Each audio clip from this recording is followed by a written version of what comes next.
एक बार फिर से आपके अपने YouTube channel Anil study official में आपका स्वागत है। आशा करता हूं कि आप सभी लोग स्वस्थ होंगे, मस्त होंगे और आपकी तैयारी भी बहुत अच्छी चल रही होगी। नमस्कार दोस्तों, आज का हमारा टॉपिक है आरआरबी ग्रुप डी एग्ज़ाम 2026 के लिए जनरल साइंस का सेट नंबर 11, जिसमें टॉप 25 एमसीक्यू कुछ क्वेश्चन दिए गए हैं और यहाँ से प्रीवियस एग्जामों से क्वेश्चन लिए गए हैं, जो क्वेश्चन हर बार से एग्जाम में पूछे जाते हैं। तो चलिए जानते हैं। Question number 1। क्वेश्चन नंबर 1 में कहा गया है कि बल और विस्थापन के गुणनफल को कहते हैं। तो बल और विस्थापन के गुणनफल को क्या कहा जाता है? तो उसको कहा जाता है कार्य। क्या कहा जाता है? कार्य। यानी कि इसका option number B correct answer है। Question number 2। क्वेश्चन नंबर 2 में कहा गया है कि मानव शरीर में रक्त को छानने वाली इकाई है। तो रक्त को छानने वाली इकाई कौन सी होती है? तो वो होती है नेफ्रॉन। कौन सी होती है? नेफ्रॉन। यानी कि इसका option number A correct answer है।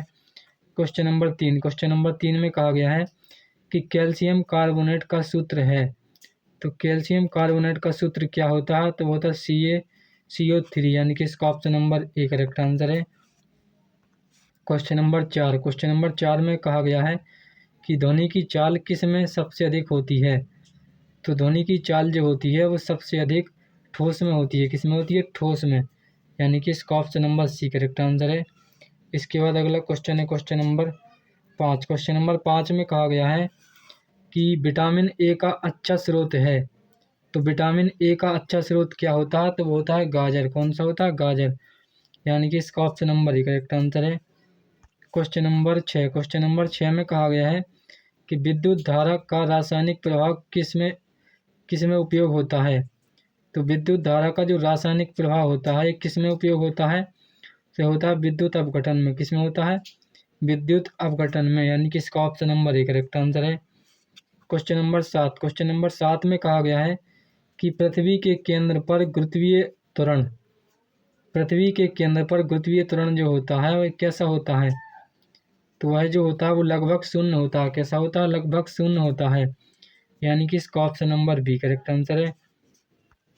Question number 8। क्वेश्चन नंबर 8 में कहा गया है कि न्यूरॉन किस तंत्र की मूल इकाई है? तो न्यूरॉन जो होता है ये किसकी मूल इकाई होता है? तो यह होता है तंत्रिका तंत्र की। किसकी? तंत्रिका तंत्र की। यानी कि इसका option number A correct answer है। Question number 9। क्वेश्चन नंबर 9 में कहा गया है कि H2SO4 का नाम है। तो H2SO4 का नाम क्या होता है? तो होता है सल्फ्यूरिक अम्ल। क्या होता है? सल्फ्यूरिक अम्ल। यानी कि इसका option number A correct answer है। इसके बाद आगे बढ़ते हैं और अगला क्वेश्चन देखते हैं। तो अगला क्वेश्चन है क्वेश्चन नंबर 10। क्वेश्चन नंबर 10 में कहा गया है कि विद्युत बल्ब में प्रकाश किस प्रभाव के कारण निकलता है? तो विद्युत बल्ब में जो प्रकाश निकलता है ये तापीय प्रभाव के कारण निकलता है। किसके कारण? तापीय प्रभाव। यानी कि इसका option number A correct answer है। Question number 11। क्वेश्चन नंबर 11 में कहा गया है कि पौधों में श्वसन होता है। तो पौधों में जो श्वसन होता है वह किसके कारण होता है? तो होता है दिन और रात दोनों में होता है। कब होता है? तो पौधों में जो श्वसन होता है वह दिन और रात दोनों समय होता है। यानी कि इसका option number C correct answer है। Question number 12। क्वेश्चन नंबर 12 में कहा गया है किसी वस्तु की चाल का सूत्र है। तो चाल का सूत्र होता है दूरी बटे समय। क्या होता है? दूरी बटे समय। यानी कि इसका option number A correct answer है। इसके बाद आगे बढ़ते हैं और अगला क्वेश्चन देखते हैं। तो अगला क्वेश्चन है क्वेश्चन नंबर 14। क्वेश्चन नंबर 14 में कहा गया है तो इसमें क्या कहा गया है? और क्वेश्चन नंबर 13। क्वेश्चन नंबर 13 में कहा गया है कि मनुष्य में गैसों का आदान प्रदान कहाँ होता है? तो मनुष्य में गैसों का जो आदान प्रदान होता है वो एल्वियोली में होता है। कहाँ पर? एल्वियोली। यानी कि इसका option number A correct answer है। Question number 14। क्वेश्चन नंबर 14 में कहा गया है कि जिप्सम का उपयोग किसके निर्माण में होता है? तो जिप्सम का उपयोग जो होता है वो प्लास्टिक ऑफ पेरिस के निर्माण में होता है। यानी कि इसका option number A correct answer होगा। Question number 15। क्वेश्चन नंबर 15 में पूछा गया है कि उत्तल दर्पण का उपयोग वाहनों में किसके लिए किया जाता है? तो उत्तल दर्पण का जो उपयोग किया जाता है वो अधिक क्षेत्र देखने के लिए किया जाता है। यानी कि इसका option number A correct answer है। इसके बाद आगे बढ़ते हैं और अगला क्वेश्चन देखते हैं। तो अगला क्वेश्चन है क्वेश्चन नंबर 16। क्वेश्चन नंबर 16 में कहा गया कि मानव शरीर में हार्मोन स्रावित करने वाली ग्रंथि है। तो मानव शरीर में हार्मोन स्रावित करने वाली ग्रंथि जो होती है उसको क्या कहा जाता है? तो उसको कहा जाता है अंतःस्रावी ग्रंथि। क्या कहा जाता है? अंतःस्रावी ग्रंथि, यानी कि इसका ऑप्शन नंबर 1 करेक्ट आंसर है। इसके बाद अगला क्वेश्चन है क्वेश्चन नंबर 17। क्वेश्चन नंबर 17 में कहा गया है कि धातुओं में मुक्त इलेक्ट्रॉन होने के कारण वे, तो धातुओं में मुक्त इलेक्ट्रॉन होने के कारण वे अच्छे चालक होते हैं। कैसे होते हैं? अच्छे चालक होते हैं, यानी कि इसका ऑप्शन नंबर 1 करेक्ट आंसर है। इसके बाद अगला क्वेश्चन है क्वेश्चन नंबर 18। क्वेश्चन नंबर 18 में कहा गया है कि दहन के लिए ईंधन और ऑक्सीजन के साथ क्या आवश्यक है? तो दहन के लिए ईंधन और ऑक्सीजन के साथ जो आवश्यक होता है वह क्या होता है? तो वह होता है ज्वलनशील ताप। क्या होता है? ज्वलनशील ताप, यानी कि इसका ऑप्शन नंबर 1 करेक्ट आंसर होगा। Question number 19। क्वेश्चन नंबर 19 में कहा गया है कि कोशिका में अपशिष्ट पदार्थों को तोड़ने वाला अंगक है। तो कोशिका में अपशिष्ट पदार्थों को तोड़ने वाला अंगक जो होता है वो कौन सा होता है? तो होता है लाइसोसोम। क्या होता है? लाइसोसोम।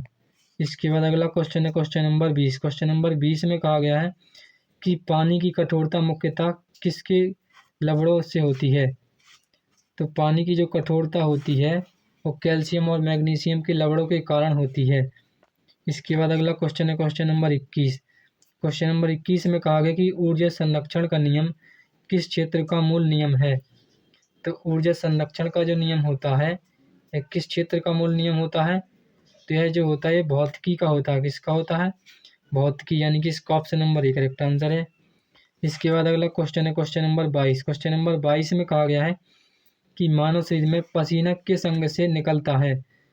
तो मानव शरीर में जो पसीना निकलता है यह त्वचा से निकलता है। कहाँ से निकलता है? त्वचा से, यानी कि इसका ऑप्शन नंबर 1 करेक्ट आंसर है। Question number 23। क्वेश्चन नंबर 23 में कहा गया है कि अमोनिया का उपयोग मुख्यतः किस में होता है? तो अमोनिया का जो उपयोग होता है ये मुख्यतः किस में होता है? तो यह जो होता है मुख्यतः उर्वरक निर्माण में होता है। किस में होता है? उर्वरक निर्माण, यानी कि इसका ऑप्शन नंबर 1 करेक्ट आंसर है। Question number 24। क्वेश्चन नंबर 24 में कहा गया है कि लेंस की शक्ति की इकाई है। तो लेंस की शक्ति की जो इकाई होती है वो होती है डायोप्टर। क्या होती है? डायोप्टर, यानी कि इसका ऑप्शन नंबर 1 करेक्ट आंसर है। Question number 25। क्वेश्चन नंबर 25 में कहा गया है कि डीएनए मुख्यतः कहाँ पाया जाता है? तो जो डीएनए पाया जाता है मुख्यतः केंद्रक में पाया जाता है। कहाँ पर पाया जाता है? केंद्रक में पाया जाता है, यानी कि इसका ऑप्शन नंबर 1 करेक्ट आंसर है। तो आशा करता हूँ कि आप सभी लोगों को आरआरबी ग्रुप डी एग्जाम 2026 के लिए जनरल साइंस का सेट नंबर 12, जिसमें टॉप 25 एमसी के क्वेश्चन दिए गए थे, वह आप सभी लोगों को अच्छी तरह समझ में आए होंगे।